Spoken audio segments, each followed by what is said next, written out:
Brad,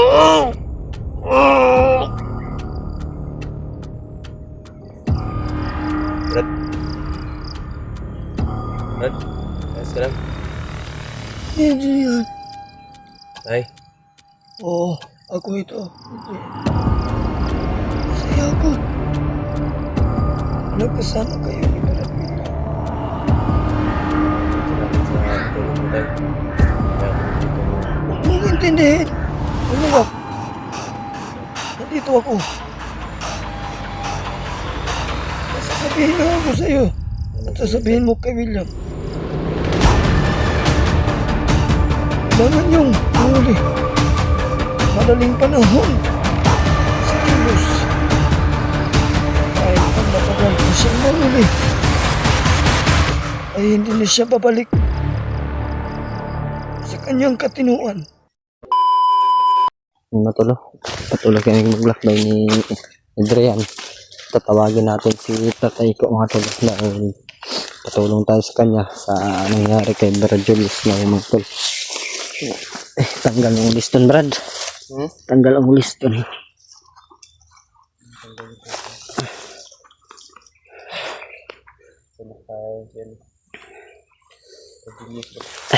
Wala, bigla. Lalo lang nawala.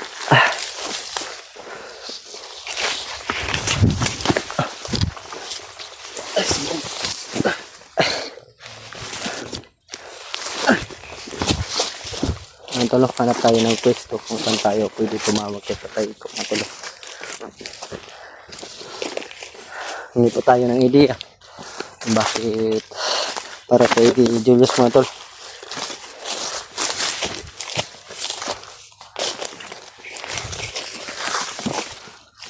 Dito lang tayo ito, Brad. Dito tayo ito. Bre? Dito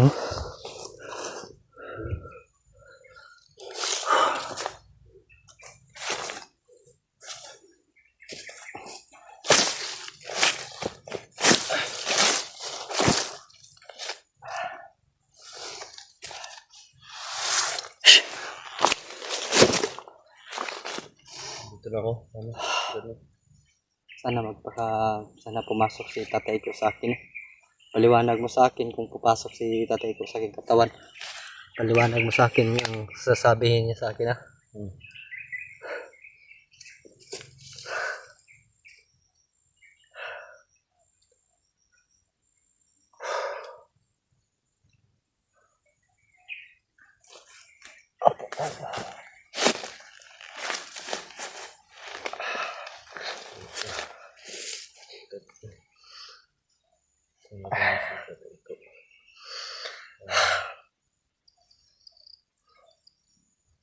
Tay,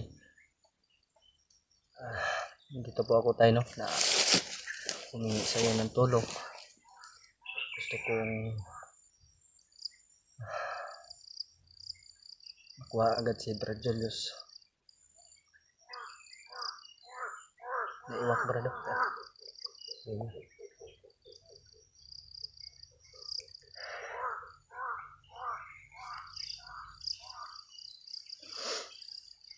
Tol. Na-istorbo kami sa uwak.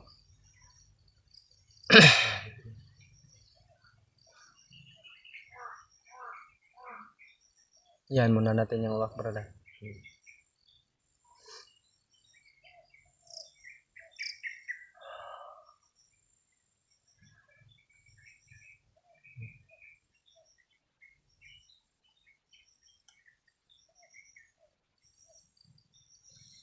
Ay, dito na ako sa tay. Humingi po ako ng tulong sa iyo. Lang alam po sa aming kaibigan tungkol po sa yung sinabi ay nagkakatotoo po tayo, no. Sana po tayo ay magparamdam ka at pumasok sa iyong katawan, Brad. Dito na yung Brad, parang umiinit na yung katawan ko, Brad. Dito lang ako. Alay lang ako.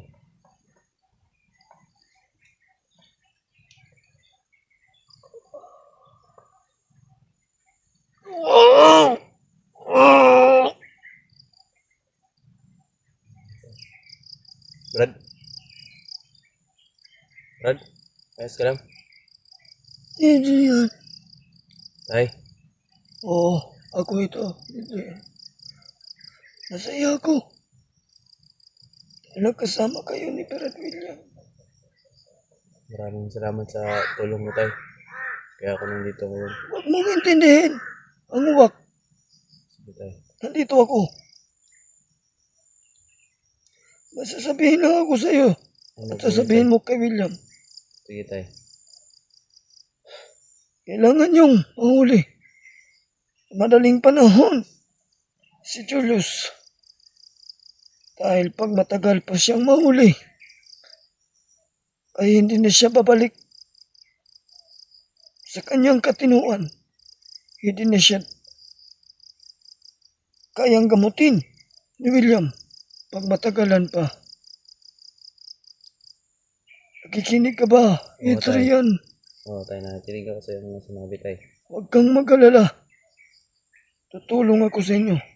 Ang dapat niyong gawin kay Julius, hulihin niyo siya at itali niyo ng mahigpit Sige, na hindi siya makaalis. masusunod po, Tay.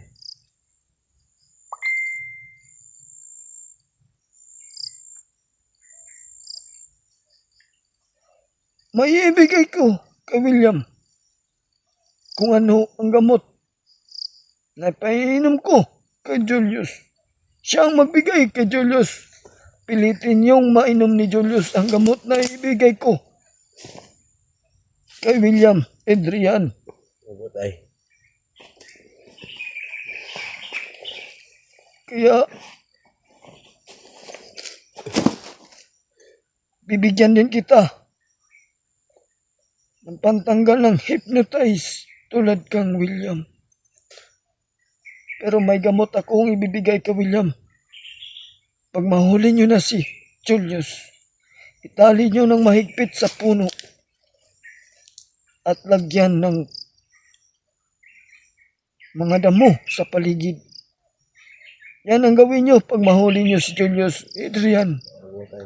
sasabihin mo kang William.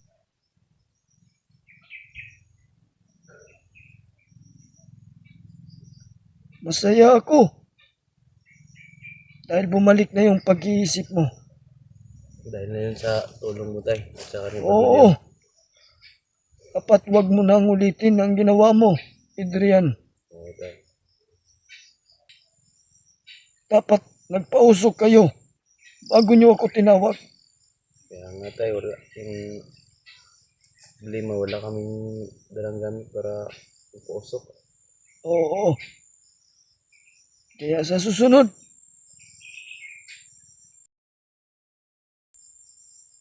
yun lang ang pakay ko sa'yo, Adrian at William. Kailangan niyong mahuli si Julius. Pag hindi siya mahuli at matagalan, hindi na siya babalik sa iyang katinuan, sa kanyang pag-iisip. Sige po, Tay. Susunod ko yun. Oo, dahil alam ko, kayang-kaya niyo na siya. Alam ko, nanghihina na si Julius. Kaya, Dahil sa orasyon na tinapon ni William sa kanyang katawan. Nakita ko kanina, hindi ako makatulong dahil may nararamdaman pa ako. Isang commander, si Commander Taghoy, nasa palibot lang.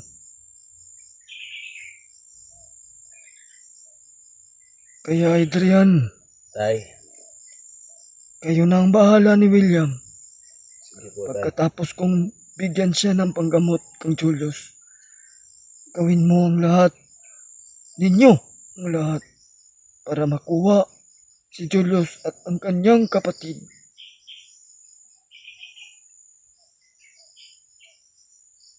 Huwag kang mag-alala. At kay William, sabihin mo,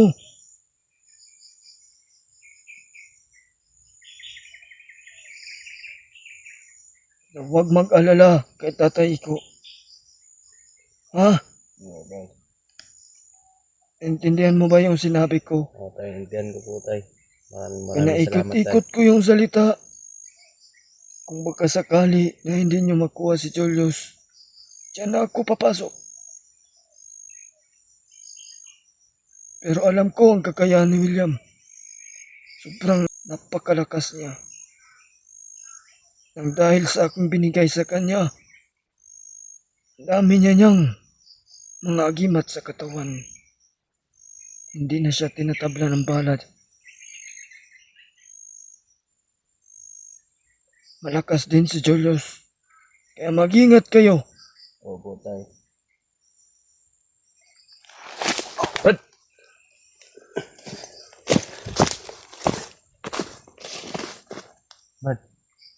Brad.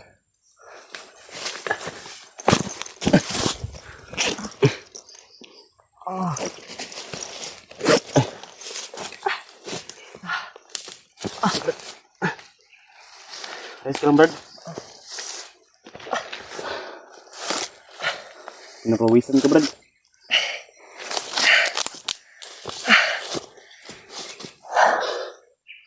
Brad, yung sinabi ni tatay ko, Brad, ay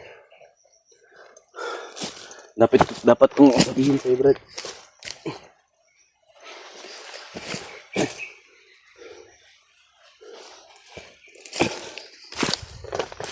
Anong sinabi ni tatay ko, Brad? Ang sinabi niya, Brad,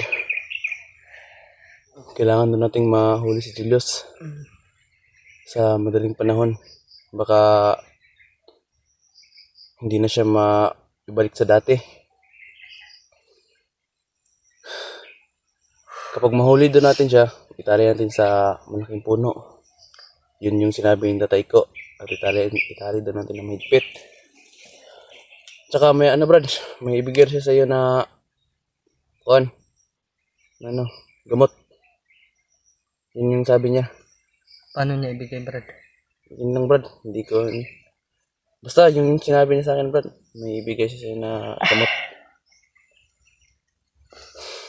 Kaya pala dapat madali natin kunin si Julius. Kaya Pero nga, ang Brad. dulas. Para mapagaling din natin siya. Para solusyonan yung problema. Ayun lang. Hina yung lawas ba? Pahinga ka muna, Brad. May tubig dito, Brad. Ang tubig. Pahinga ka muna ng saglit. Ano sinabi si tatay ko tungkol sa'yo? Wala naman, Brad. Kunti na yung tubig natin, Brad. May isa pa dyan. May isa pa? Dalawang basyo to. Dalawa nga. Tama na to.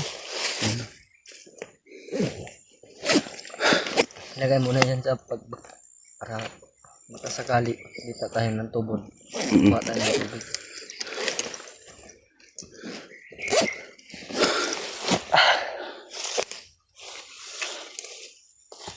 Sinabi pa si Tatay Iko, Brad. Sa susunod, pagtawagin na natin siya.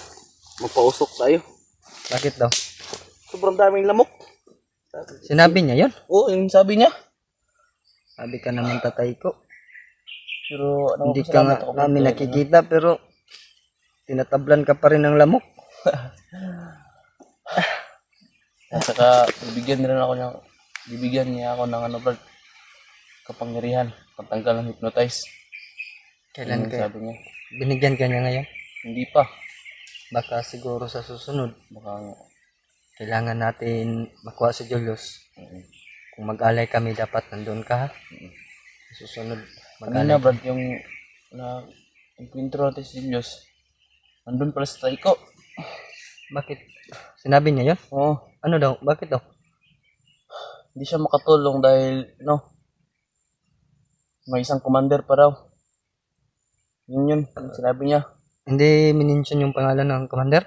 Yun nga, si Commander Taghoy. Sabi niya.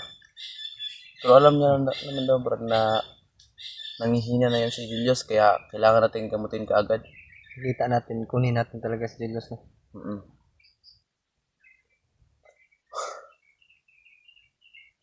Nasaan na kaya? Problema natin. Saan na kaya siya? Ano siya ngayon? Uwak ba? Ganina pa ng uwak? Kanina pa yan. Pero sabi ng tayo ko, huwag mo natin pansinin yung uwak. Ya, tara, nanita kay para. Dali, kita si Julius.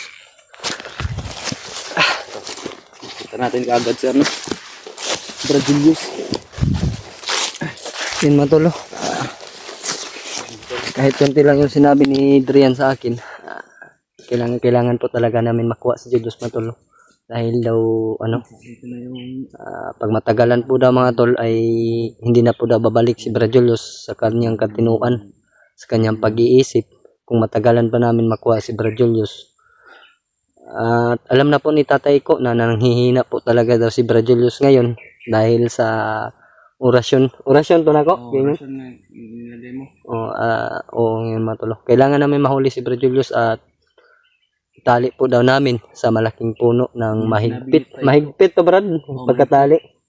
Ayun po matulo. Ano yung Brad? Ha? Yung isa pala. Yung gamot na pilit natin ipainom sa kanya. Wala pa man. Wala pa. Yun po matulo. May ibigay po daw si Tatay Iko sa akin na gamot ni Julius. At ipilit natin ipainom sa kanya. Kaya nga itali natin siyang mahigpit. Ayun po matulo. Painan natin. Tara. Kailangan po kita sa Bro Julius. Binigay ito.